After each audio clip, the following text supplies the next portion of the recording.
This is the Playboy Advisor Show on Playboy Radio, Sirius XM 99. I'm Chip Rowe, the Playboy Advisor.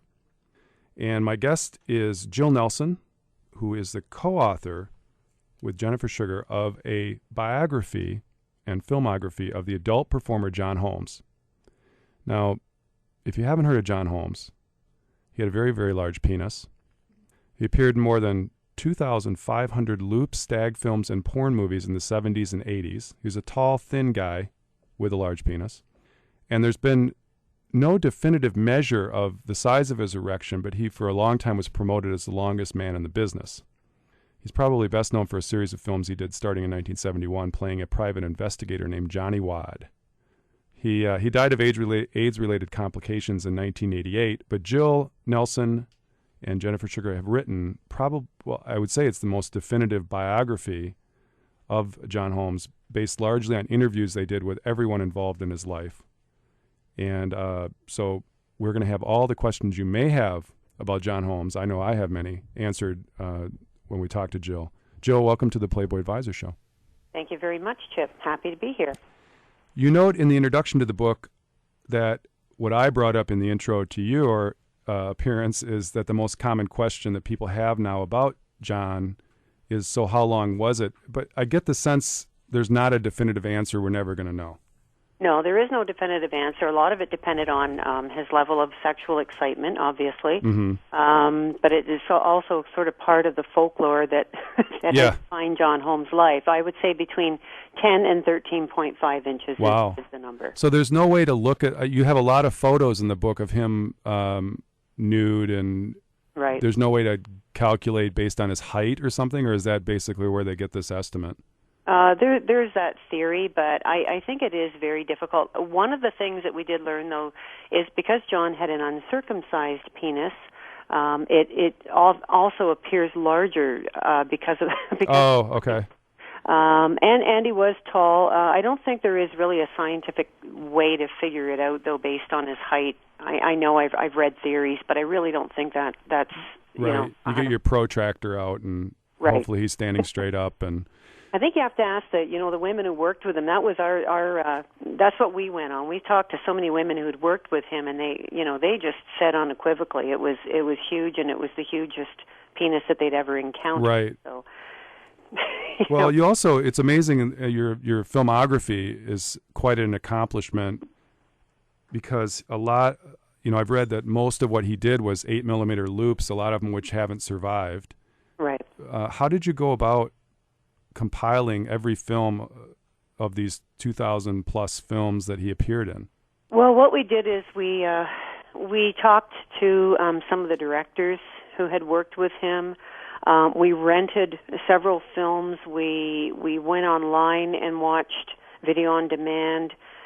We had several films loaned to us. We used different resources to try to cross-reference our information, and that is really how we were able to accomplish that. It was difficult. It took us, I would say, 3 to 4 months to working on that filmography to get it as accurate and up to date as we possibly could. Did you go a little batty watching all the porn? And Actually, no. It was. I don't know. For people who are familiar with John's films, they're actually quite lighthearted. He was sort of a goofy guy, if you've seen any of his movies. We divided the work between us.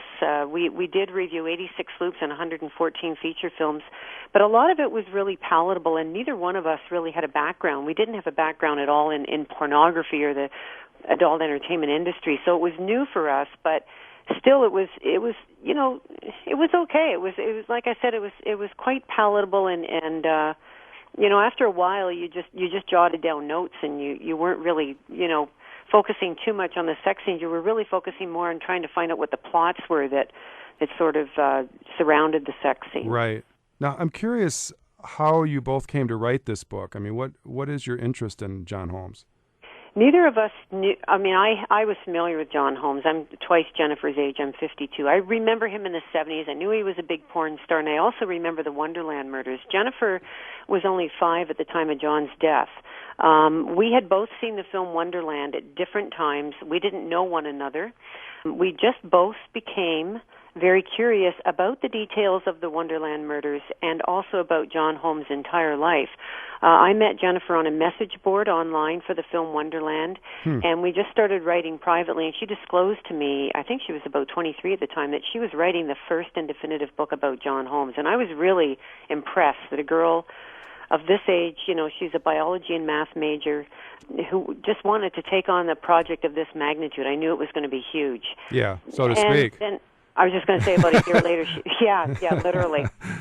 And then a year later, she invited me to be her collaborator because we sort of shared the same philosophy that we wanted to tell an unbiased and present a balanced account of John's life. Well, you mentioned the Wonderland murders. Can you give us a little background on what happened there and how John was involved? Yeah, towards the end of the 70s, John became addicted to cocaine and then eventually freebase, and that's all he did. You know, he freebased almost, you know, nonstop, 24/7. He became affiliated with a mobster by the name of Ed Nash, an LA mobster, and at the same time he became familiar. He started hanging out with some guys who were pretty bad dudes. They were bikers and had criminal records, and he was doing this because he was getting drugs from both parties, and he sort of became somewhat of a mule between the two parties.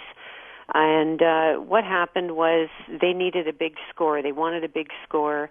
They had given Ed some guns and some jewelry in exchange for drugs, but then the gang wanted the guns and the jewelry back, and Ed kept upping the price, and he wouldn't give them back. So they decided to rob Ed. And they did, and Ed wasn't very happy about it. So he ended up sending his guys over to the Wonderland house, and because he put two and two together and figured that John had helped to orchestrate this robbery, he told John that he wanted him to lead his guys to the house and to unlock the door to let them in. And that's really what the basis of the entire the Wonderland story is. And he was charged as an accessory. Yeah, he was charged with 4 counts of murder. Oh, because they end up killing everybody in the house. Yeah, except for one person survived. One of the guy's girlfriends survived with brain injuries, but she did survive. And John was charged with murder. He was tried, and he was acquitted of all charges. Okay.